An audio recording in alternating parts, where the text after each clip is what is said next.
नव वर्षको पहिलो दिनमै सब्बात दिन पर्नु भनेको साँच्चै बिरलै हुने कुरा हो। सब्बात दिनको आराधनासँगै नव वर्ष सुरु भएको कुरालाई हेर्दा परमेश्वरले यो वर्ष निश्चय नै प्रचुर आशिष वर्षाउनु हुनेछ भन्ने विश्वास जागेको छ। परमेश्वरले सब्बात दिन आशिष पाउने दिन हो भनेर हामीलाई बाइबलद्वारा सिकाउनु भएको छ।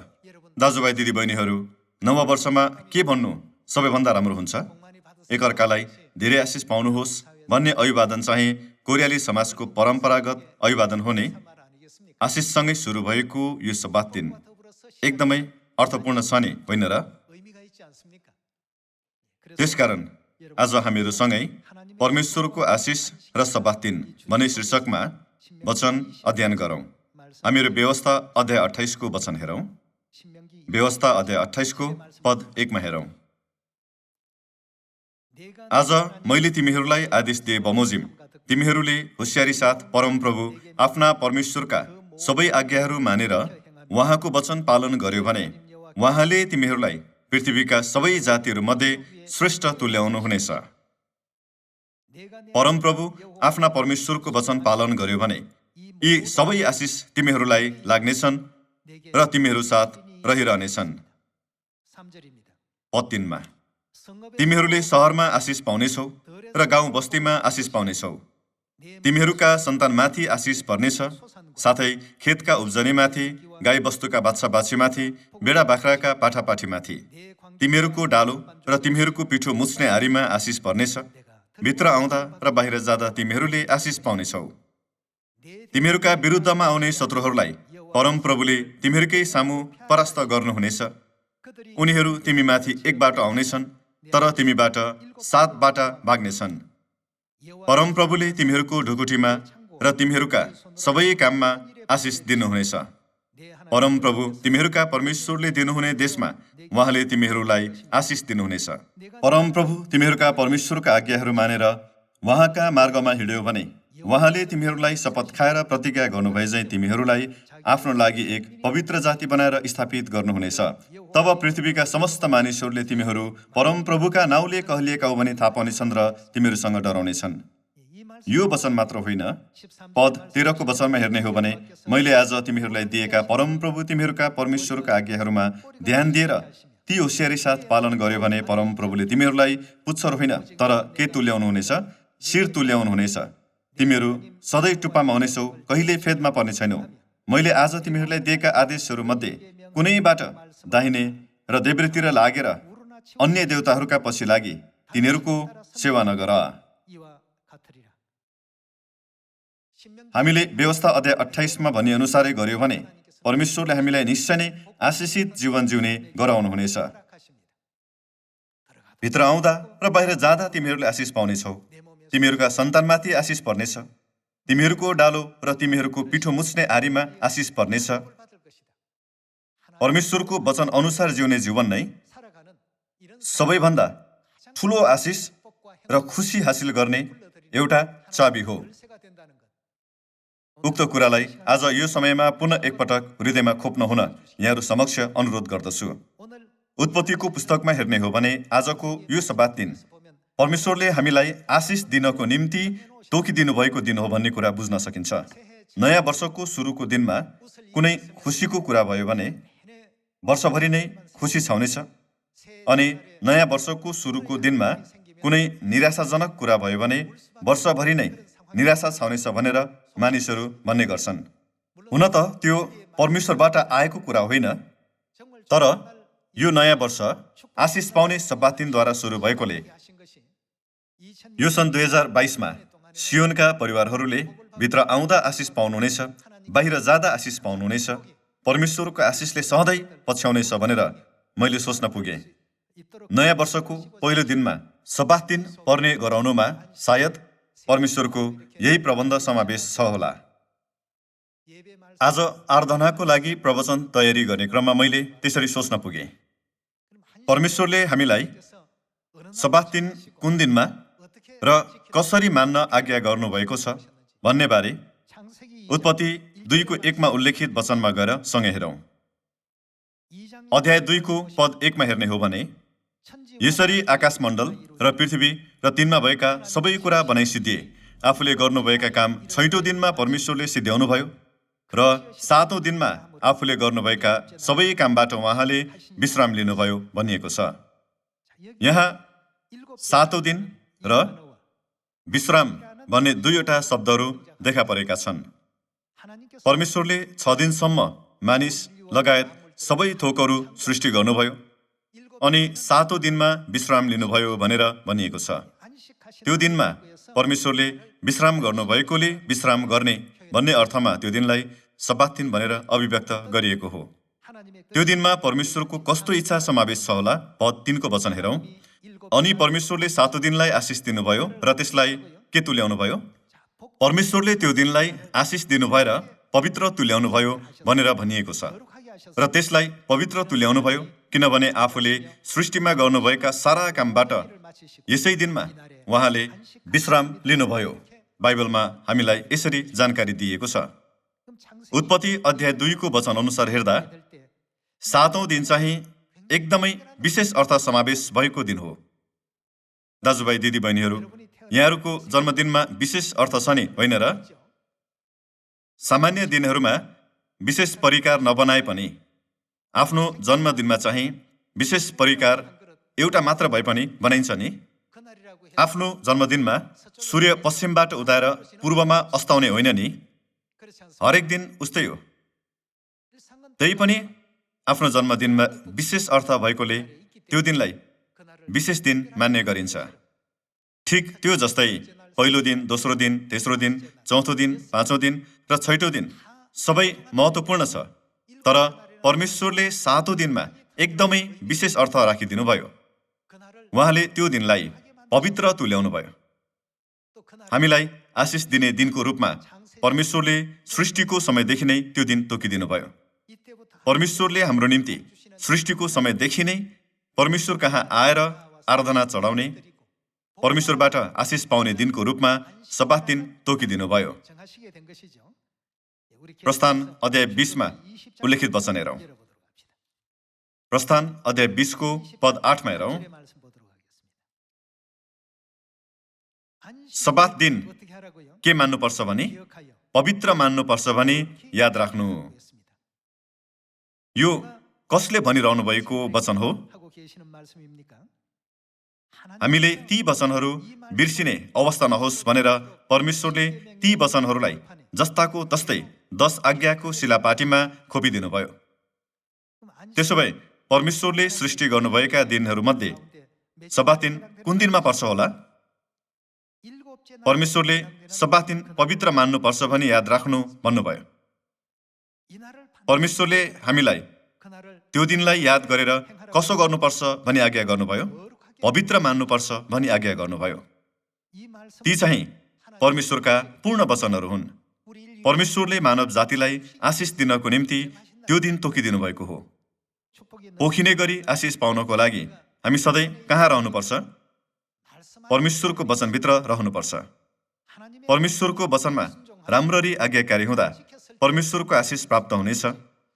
कसैले परमेश्वरले यो वर्ष साँच्चै आशिष पाउने वर्ष हुनेछ भनेर भन्नुभए तापनि मेरो जीवन चाहिँ किन यस्तो थकानपूर्ण र कष्टप्रद भएको होला भनेर आफैलाई सोध्न सक्लान्। हामीले एकपटक आफैलाई राम्ररी फर्केर हेर्न आवश्यक छ। मैले आशिषबाट वञ्चित हुने त्यस्तो कुनै कार्य गरिरहेको त छुइनँ।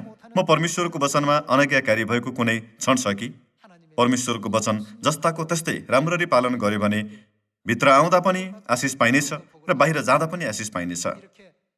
यसरी परमेश्वरले हामीलाई आशिष दिनको निम्ति तोकिदिनु भएको दिन नै सब्बात दिन हो।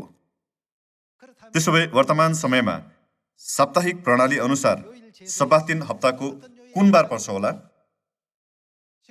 अहिले आइतबारको सेवा मान्ने मण्डलीहरू छन् भने शनिबारमा सब्बात दिन मान्ने मण्डली पनि छ। सब्बात दिन मान्ने मण्डलीको तुलनामा आइतबारको सेवा मान्ने मण्डलीको सङ्ख्या नै धेरै छ। मानिसहरू आइतबार मण्डली जाने दिन होइन र भनेर सोध्ने गर्छन्। यद्यपि परमेश्वरले बाइबलमा सब्बात दिनलाई कसो गर्नु भन्नुभयो? याद राख्नु भन्नुभयो। परमेश्वरले 7औं दिनलाई पवित्र तुल्याउनु भयो अनि हामीलाई आशिष दिने दिनको रूपमा तोकिदिनु भयो। हामीले त्यसरी बताउँदाखेरि धेरै मानिसहरूले यसो भन्छन्, परमेश्वरलाई आइतबार आराधना गरे पनि, शनिबार आराधना गरे पनि के नै फरक पर्छ र? दिन महत्त्वपूर्ण छ र? दिन महत्त्वपूर्ण नभएको भए परमेश्वरले 7औं दिनलाई नै तोक्नु भएर त्यसलाई याद राख्नु भनेर किन भन्नुहुन्थ्यो होला र? यो महत्त्वपूर्ण विषय हो। यसबारे अझ राम्ररी बुझ्नको निम्ति परमेश्वरले हामीलाई जानकारी दिनुभएको कैन र हाबिलको भेटी सम्बन्धी विषय अध्ययन गरौँ। उत्पत्ति अध्याय 4 को पद 1 मा हेरौँ। आफ्नी पत्नीसित आदमको सहवास भयो र तिनी गर्भवती भएर कैनलाई जन्माइन् र भनिन्, परमप्रभुको सहायताले एक पुरुष जन्माए। फेरि तिनले कैनको भाइ हाबिललाई जन्माइन्। हाबिल भेडा गोठाला भए र कैन चाहिँ भूमिको खेती किसानी गर्ने भए। केही समय बितेपछि कैनले परमप्रभु कहाँ भूमिको उब्जनीबाट केही ल्याए, तर हाबिलले आफ्ना भेडाको बगालबाट पहिले बियाएको बाठाहरूको बोसे भाग ल्याए। परमप्रभुले हाबिल र तिनको बेटी ग्रहण गर्नुभयो, तर कैन र उनको बेटी ग्रहण गर्नु भएन। यसैले कैन ज्यादै रिसाए र उनको मुख अँध्यारो भयो। यो चाहिँ आराधना सम्बन्धी एकदमै महत्त्वपूर्ण विषय हो। कैनले परमेश्वरलाई आराधना चढाए, हाबिलले पनि परमेश्वरलाई आराधना चढाए, तर परमेश्वरले हाबिलको आराधना मात्र ग्रहण गर्नुभयो। त्यसको पछाडि कुनै कारण थियो। हिब्रू अध्याय 11 मा गएर त्यो कारण पत्ता लगाऊ। हिब्रू अध्याय 11 को पद 4 मा हेरौँ। विश्वासद्वारा हाबिलले परमेश्वरलाई कैनले भन्दा अझ ग्रहण योग्य बलि चढाए र त्यसद्वारा नै हाबिल धर्मी ठहरिए। तिनको बलि स्वीकार गरेर परमेश्वरले आफ्नो सम्मति जनाउनुभयो। तिनी मरे तापनि विश्वासद्वारा नै तिनी अझै बोलिरहेका छन्। हाबिलले परमेश्वरमा कैनले भन्दा कस्तो बलि चढाए? तिनले परमेश्वरमा ग्रहण योग्य बलि चढाएकाले त्यसैद्वारा तिनी धर्मी ठहरिए भनिएको छ। पुरानो करारको समयमा बलि भनेर अभिव्यक्त गरिएको भए पनि नयाँ करारमा भन्नुपर्दा त्यो आराधनाको विषय हो। परमेश्वरले कैनको बलि अस्वीकार गर्नुभयो, तर हाबिलको बलि स्वीकार गर्नुभयो। परमेश्वरले स्वीकार गर्नुहुने आराधना छ भने अस्वीकार गर्नुहुने आराधना पनि छ। यसबारे हामीले यो समयमा पुनः एकपटक ध्यानपूर्वक जाँच्न आवश्यक छ।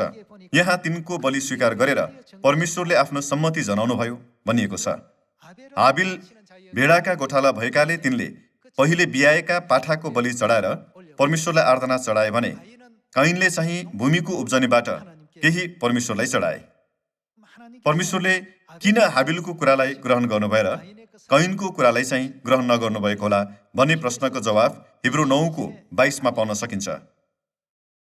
वास्तवमा व्यवस्था अनुसार रगतले प्राय सब थोक शुद्ध पार्दछ र रगत नबगाइकन पापको क्षमा हुन सक्दैन। हाबिलले रगत बगाएर बलि चढाएका थिए भने कैनले चाहिँ रगत नबगाइकन बलि चढाएका थिए। अदनको बगैँचाबाट धपाइएका आदमका पहिलो छोरा कैन थिए अनि दोस्रो छोरा हाबिल थिए, होइन र? रगत नबगाइकन पाप क्षमा पाउन सकिँदैन अनि पाप क्षमा नपाइकन गुमाएको स्वर्गलोक पुनः प्राप्त गर्न सकिँदैन। त्यसैकारण परमेश्वरले आदमका 2 छोराहरूलाई रगत बगाएर बलि चढाउन आज्ञा गर्नुभयो। हाबिलले आज्ञाकारी मनद्वारा परमेश्वरको आज्ञालाई स्वीकार गरेर उहाँले भन्नुभए अनुसारै रगत बगाएर बलि चढाए, तर कैनले चाहिँ आफ्नै सोचा लगाएर भूमिको उब्जनीबाट परमेश्वरमा बलि चढाए। त्यसैकारण परमेश्वरले हाबिलको बलि ग्रहण गर्नुभयो, तर कैनको बलि भने ग्रहण गर्नु भएन। वर्तमान समयमा परमेश्वरलाई आराधना चढाइरहेका छौँ भनेर भन्ने मण्डलीहरू समुद्री किनाराको बालुवा जत्तिकै धेरै छन्। यद्यपि परमेश्वरले सब्बात दिन भन्ने एउटा दिन तोकिदिनु भएको छ। परमेश्वरले कुनै अर्को दिनलाई तोक्नु भएको छैन। त्यसो हो भने सब्बात दिनलाई सही तरिकाले चिनेर त्यो दिन मान्ने यहाँहरू र म हुनुपर्छ नि, होइन र? लेवी अध्याय 10 को पद 1 मा हेरौँ।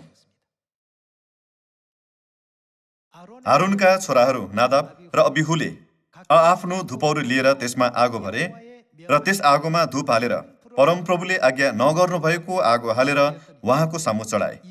पद 2 मा हेरौँ। यसकारण त्यतिखेर परमप्रभुबाट आगो निस्केर उनीहरूलाई वशमा पार्यो र उनीहरू परमप्रभुको सामु मरे। हारुनको घराना चाहिँ पुजारीहरूको घराना थियो।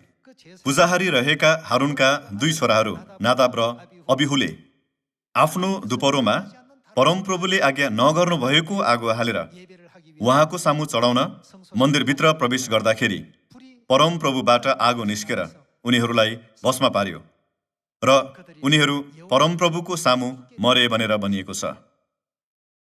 त्यो चाहिँ परमेश्वरको आज्ञा, व्यवस्था र नियमलाई नपछ्याइकन चढाइएको आराधनालाई परमेश्वरले ग्रहण गर्नु नै छैन भन्ने कुरा स्पष्टसित बोध गराउने दृश्य हो भन्न सकिन्छ। पुजारीहरूले परमेश्वरको सामु चढाउनको लागि आफ्नो धुपौरोहरूमा आगो हालेर भेट हुने पालमा प्रवेश गर्दाखेरि त्यो आगो होम बलिको वेदीबाट लिएको हुनुपर्थ्यो। तर नादाब र अबिहुले लिएर भित्र प्रवेश गरेको आगो चाहिँ होम बलिको वेदीबाट थिएन। तिनीहरू एउटै आगो त हुने, के फरक पर्छ र भनी सोच्दै अर्कै ठाउँबाट आगो लिई मन्दिरभित्र प्रवेश गरेकाले आगोद्वारा वशमा भए। लेवी अध्याय 16 को पद 12 मा हेरौँ। त्यसले परमप्रभुको सामुन्नेको वेदीबाट, यहाँ वेदी भन्नाले होम बलिको वेदी हो, होम बलिको वेदीबाट आगोका फिलिङ्गाहरूले भरिएको धुपौरो र मसिनो गरी कुटेको सुगन्धित धूप मुठीभरि लिएर पर्दाभित्र ल्याओस्। भेट हुने पालमा प्रवेश गर्दा पुजारीले होम बलिको वेदीबाट आगो ल्याउनु पर्थ्यो। त्यहाँ सुगन्धित धूप बाल्ने जस्ता विभिन्न विधिहरू गर्नु पर्थ्यो। गन्ती अध्याय 16 को पद 42 मा हेरौँ।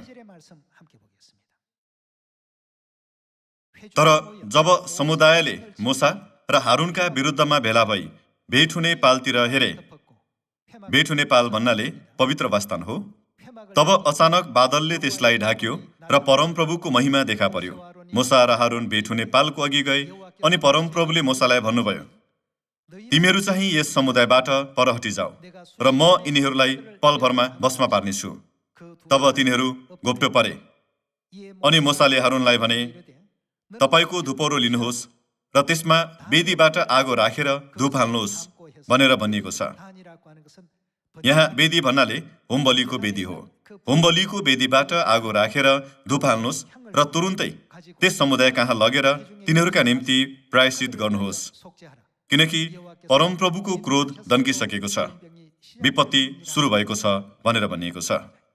लेवी अध्याय 16 को पद 12 को वचन र गन्ती अध्याय 16 को 46 को वचन हेर्दा पुजारीहरू परमेश्वरको भेट हुने पाल अर्थात् पवित्र वासस्थानमा प्रवेश गर्दा होम बलिको वेदीबाट आगो लिएर जानुपर्ने नियम थियो। तर लेवी अध्याय 10 को वचनमा नादाब र अबिहुले परमेश्वरले आज्ञा नगर्नु भएको आगो ल्याए। तिनीहरूले आराधना गरेको विधि गलत थियो। त्यो परमेश्वरले जानकारी दिनुभएको तरिका थिएन।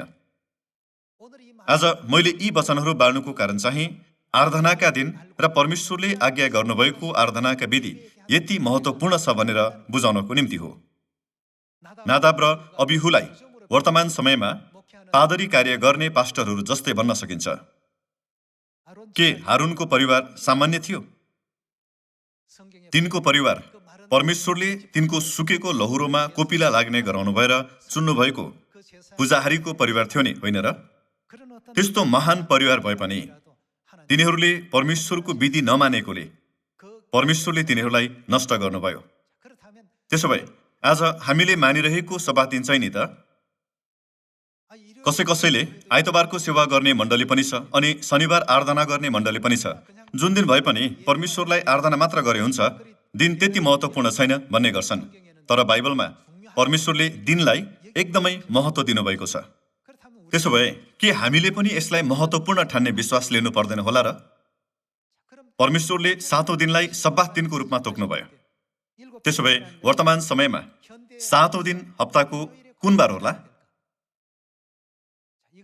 यो कुरालाई हामीले दैनिक जीवनमा प्रयोग गर्ने पात्रो हेरेमा अझ सजिलैसँग बुझ्न सकिन्छ। पात्रोमा आइत, सोम, मङ्गल, बुध, बिही, शुक्र, शनि भनेर क्रमबद्ध रूपमा लेखिएको छ। सबैभन्दा पहिलो स्तम्भमा हप्ताको कुन बार आउँछ? आइतबार आउँछ। अन्तिम स्तम्भमा नि शनिबार आउँछ। पात्रोमा हप्ताको पहिलो दिन आइतबार र 7औं दिन शनिबार छ। कसैले के अन्य देशहरूमा फरक छैन र भनेर सोध्न सक्छन्। आइतबार नै हप्ताको पहिलो दिन हो। यो चाहिँ मानिसहरूले इच्छा अनुसार बनाएको कुरा होइन, साप्ताहिक प्रणालीको उत्पत्ति छ। विगतमा बाइबलमा दिनलाई पहिलो दिन, दोस्रो दिन, तेस्रो दिन, चौथो दिन, पाँचौं दिन, छैटौं दिन, सातौं दिन भनिन्थ्यो। तर पछि गएर नाउँहरू दिइयो। त्यसरी पहिलो दिनलाई आइतबार र 7औं दिनलाई शनिबार नाउँ दिइयो। बाइबलमा भनिएको 7औं दिन नै वर्तमानको साप्ताहिक प्रणाली अनुसार शनिबार हो, आइतबार होइन। शब्दकोशमा पनि आइतबारलाई हप्ताको पहिलो दिन र शनिबारलाई हप्ताको 7औं दिन भनेर परिभाषित गरिएको छ। अङ्ग्रेजी शब्दकोशमा पनि आइतबारलाई हप्ताको पहिलो दिन अनि शनिबारलाई हप्ताको 7औं दिन भनेर परिभाषित गरिएको छ। कसैले यी सबै कुरा मानिसहरूले बनाएका थिए, बाइबलमा 7औं दिन हप्ताको कुन दिन हो भनिएको छ भनेर देखाउन सक्नुहुन्छ भनेर सोध्न सक्छन्। हजुर, हामी सक्छौं। एकपटक निश्चित गरौँ। मर्कुस अध्याय 16 को पद 1 मा हेरौँ। सब्बात दिन बितेपछि, सब्बात दिन कुन बार होला? सब्बात दिन बितेपछि साप्ताहिक प्रणाली अनुसार एक हप्तामा 7 दिन हुन्छ। तसर्थ 7औं दिन पछि फेरि पहिलो दिनमा फर्कन्छ। यो क्रम पहिलो दिन, दोस्रो दिन, तेस्रो, चौथो, पाँचौं, छैटौं र 7औं दिन गरी दोहोरिन्छ नि, होइन र? अध्याय 16 को पद 1 मा हेर्ने हो भने सब्बात दिन बितेपछि अर्थात् 7औं दिन बितेपछि मरियम मग्दलिनी र याकुबकी आमा मरियम र सलोमीले सुगन्धित द्रव्य येशूको शरीरमा घस्नलाई किने। साताको पहिलो दिनमा बिहानै घाम झुल्कदा तिनीहरू चिहानमा गए अनि तिनीहरूले आपसमा भने, हाम्रा निम्ति चिहानको ढोकाको ढुङ्गा कसले हटाइदेला? अनि मास्तिर हेर्दा तिनीहरूले चिहानको त्यो ढुङ्गा हटाइराखेको देखे त्यो ढुङ्गा खुब ठुलो थियो भनेर भनिएको छ। यो दृश्यले येशूज्यू कसरी पुनरुत्थान हुनुभयो भन्ने कुरा वर्णन गर्दछ। येशूज्यू कुन दिन पुनरुत्थान हुनुभयो भन्ने कुरा लगातार पद 9 मा हेरौँ। हप्ताको पहिलो दिनको बिहानै उहाँ के हुनुभएपछि? जीवित भई उठ्नु भएपछि येशूज्यू हप्ताको पहिलो दिन पुनरुत्थान हुनुभयो भन्ने अर्थ होइन र? 7 दिनहरू मध्ये येशूज्यू कुन दिन पुनरुत्थान हुनुभयो? हप्ताको पहिलो दिन पुनरुत्थान हुनुभयो भनिएको छ। हप्ताको पहिलो दिन बिहानै येशूज्यू जीवित भई उठ्नुभयो भनेर बाइबलमा स्पष्टसित लेखिएको छ। हप्ताको पहिलो दिनको बिहानै उहाँ जीवित भई उठ्नु भएपछि उहाँ पहिले मरियम मग्दलिनी कहाँ देखा पर्नुभयो। तिनीबाट येशूले 7वटा भूतहरू निकाल्नु भएको थियो। बाइबलमा यसरी जानकारी दिएको छ। येशूज्यू पहिलो दिन पुनरुत्थान हुनुभयो। उहाँ 7औं दिनमा पुनरुत्थान हुनुभएको होइन। वर्तमान समयमा येशूज्यू आइतबार पुनरुत्थान हुनुभयो भन्ने यथार्थता सामान्य ज्ञानको विषय भएको छ। त्यसो भए हप्ताको पहिलो दिन आइतबार हो भने हप्ताको 7औं दिन पक्कै पनि शनिबार हो। परमेश्वरले पहिले नै सुरुको मण्डलीको सबै सुसमाचारका पुस्तकहरूमा वर्णन गरिदिनु भएको छ। परमेश्वरले 7औं दिनमा विश्राम गर्नुभयो भनेर भन्नुभयो। के उहाँले पहिलो दिनमा विश्राम गर्नुभयो भनेर कहिले भन्नुभएको छ? 7औं दिन पवित्र मान्नुपर्छ भनी याद राख्नु भनेर परमेश्वरले बारम्बार बाइबलमा भन्नुभएको छ। तसर्थ परमेश्वरले आज्ञा गर्नुभएको आराधनाको दिन नै 7औं दिन सब्बात दिन हो। येशूज्यू पुनरुत्थान हुनुभएको आइतबार चाहिँ बाइबलमा हप्ताको पहिलो दिन हो, 7औं दिन होइन भन्ने यथार्थता हामी सबैले याद गर्नुपर्छ। प्रस्थान अध्याय 31 मा हेरौँ। प्रस्थान अध्याय 31 को पद 13 मा हेर्ने हो भने, तैँले इजरायलीहरूलाई यसो पनि भन्नु, तिमीहरूले निश्चय कसका सब्बातहरू? मेरा शबातहरू मान्नु। तिमीहरू र मेरो बीचमा यो एउटा के हुनेछ? चिन्ह हुनेछ कि म परमप्रभु नै तिमीहरूलाई पवित्र गर्दछु भनी तिमीहरूले थाहा पाओ भनेर भनिएको छ। यहाँ तिमीहरूले निश्चय मेरा शबातहरू मान्नु भनेर लेखिएको छ। निश्चय भन्ने शब्दले परमेश्वरको इच्छा कति महत्त्वपूर्ण छ भन्ने कुरा दर्शाएको छ।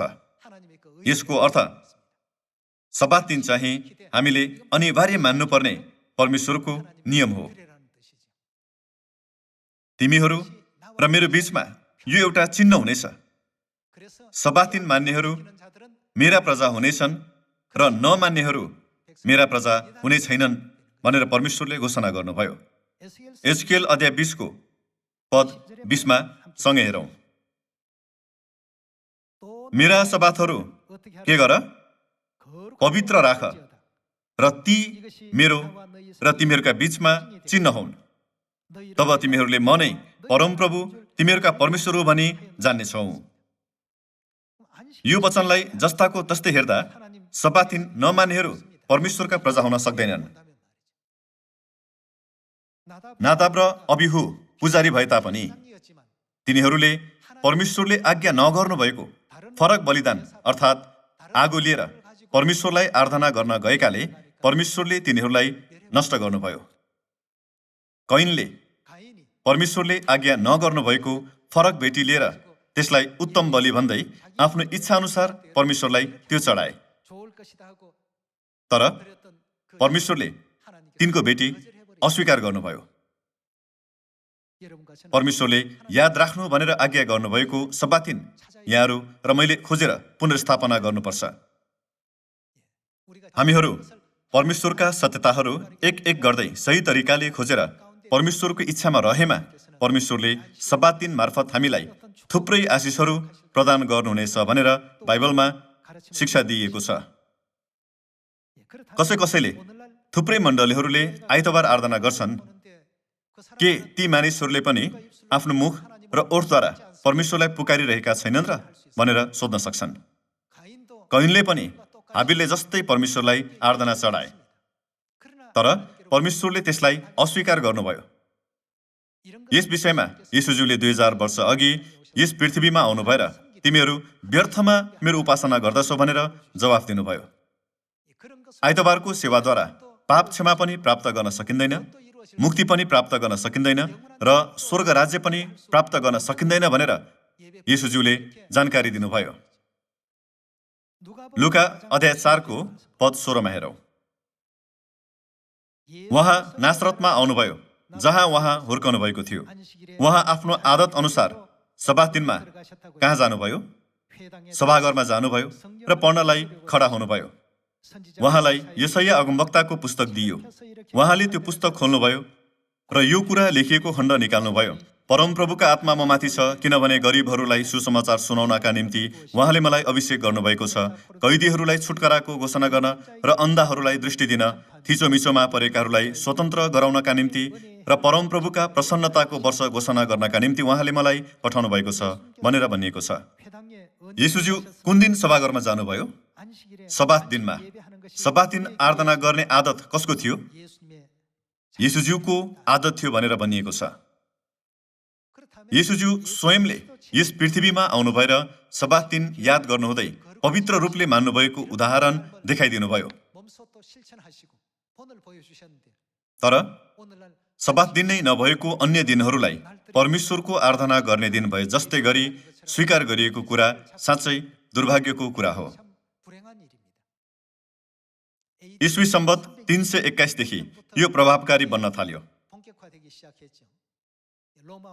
रोमी सम्राट कन्स्टेन्टाइनले ईस्वी सम्वत 321 मा सम्पूर्ण न्यायाधीशहरू, सहरवासीहरू र कारिगरहरूले सूर्यको आदरणीय दिनमा विश्राम गर्नुपर्नेछ भनेर घोषणा गरे। यसरी आइतबार आराम गर्ने उर्दी जारी भयो। त्यसबेला रोमी साम्राज्यमा सूर्य देवतालाई पुज्ने मिथ्रा धर्म निकै लोकप्रिय थियो। मानिसहरूले मिथ्राको आराधना गरेको दिन नै आइतबार थियो। ख्रिस्टियन धर्ममा आइतबारको सेवा बिस्तारै भित्रिन थालेकोले अन्तत ख्रिस्टियन धर्मले आइतबारको सेवालाई ग्रहण गर्न पुग्यो। दाजुभाइ दिदीबहिनीहरू, परमेश्वरलाई आराधना गर्ने दिन हाम्रो इच्छा अनुसार तोकेका होइनौँ, परमेश्वरले तोक्नु भएको हो। बाइबलका सम्पूर्ण शिक्षाहरू ध्यानपूर्वक अध्ययन गरेर अनन्त स्वर्गराज्य प्रवेश गर्ने दिनसम्मै परमेश्वरको वचन पालन गरौँ। सियोनका सम्पूर्ण परिवारहरूमा यो एक वर्षभरि परमेश्वरको आशिष बर्सियोस् भनी प्रार्थना गर्दछु। धन्यवाद।